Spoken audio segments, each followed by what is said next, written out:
I'm going to ask a very professional question. Really? Yeah. Wait, I'm going to write this down. Jingjing's about to ask a professional question. This will be the first time. Round of applause. Ready? Yeah. How do you think of the radio industry in Singapore? Radio industry. Well, it's big. I think it's good. It's big. We have like I said, we have 4 different races. So we have 4 different languages. We have Chinese, we have English, we have Tamil, and we have Tamil, which is for the Indians, and then we have Malay. And we have top 10, we have hits, we have mixed stations as well. That means a station that speaks both English and Chinese and play both English and Chinese hits. Many people listen to radio? Yes. We have our own radio award shows. Yeah, that's what when I was interning, I was doing that as well, radio awards. That means we get songs that go up to the billboards, and then we have like, singers and pop stars coming in, getting awards and stuff like that. What about those people who are taking taxi or who are on the way, within their automobiles? When those people listen to radio, just like here in Beijing? Taxi. Yeah, when you hop into the taxi, there'll always be radio.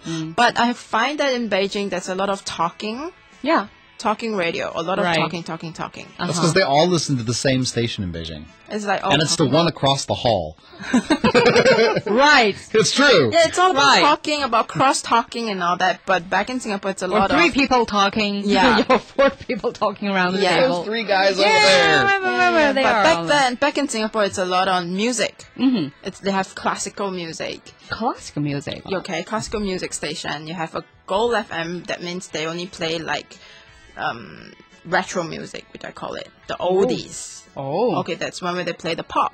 So there's different station for different target audiences. Yeah.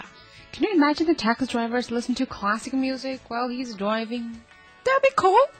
Jazz. Working. I listen to classical music all the time. I used to work for a classical music station. Taxi. See, but here's the thing, and this is maybe talk to us a little bit if you know about the difference between how radio is programmed in Beijing versus Singapore.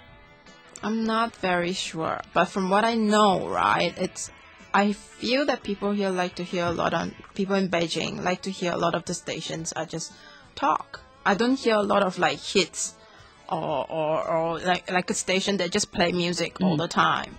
Like they will play one song and then they will start talking. The DJs will start talking again.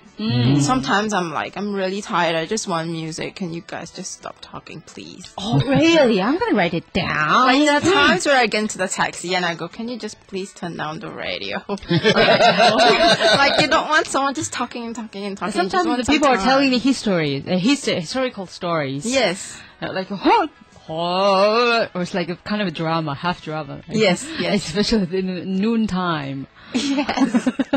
And to be continued. Yes. But the taxi drivers love listening to it. He will like laugh on his own. Right. He will giggle all the time. Right, that's the kind of like the... Maybe it's a different culture, Different culture things, right? Yeah. No. See how professional question is, the radio industry. I don't get a lot of the storytelling stations back in Singapore. You don't get the storytelling stations anywhere else in the world.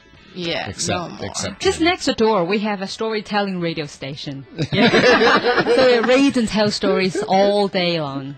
That is like, for me, like storytelling is like back in the oldies, like my grandma time. Exactly. Yeah. So if you were like the radio god in China, how would you change the radio programming?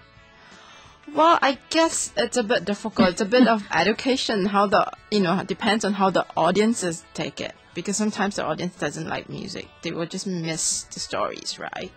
Yeah. So it depends. But you need to start educating the audiences, I guess. If the audience want music, they're going to tune into the music stations as well. Like us, we have music station playing music all day. Yeah. So for young people, well, the music station catering for young people. While the storytelling, they cater for older people, like Chris. Do you listen to the radio, to the storytelling stations, Chris? You will. Well, if there weren't language issues, which prevent me from listening to radio for the most part in China, but even when I'm back home, first of all, they don't have storytelling radio stations because it's just not economically viable. So in Singapore, how much are your stations supported by government agencies or commercial advertising? I think if I'm not wrong, back then, many years ago, it's 100% government because it's only one station back then. But I think now there's more stations. And a lot on, if I'm not wrong, I think it's more like a 60-40% kind of thing. 40 from government or 60 from So there's sales. the difference, right? Yeah. So in Singapore, you depend on revenue from advertising, so you really that's have like to a give big- the audience what they want. So there's like a big sales team. Yeah. So they can do like ad libs. They can do like advertisement on radio and stuff like that. Yeah. They can say this show is brought to you by who and This show is brought to you by the City of Chicago. Visit Chicago now. For more information, go to 1-800-Chicago.com.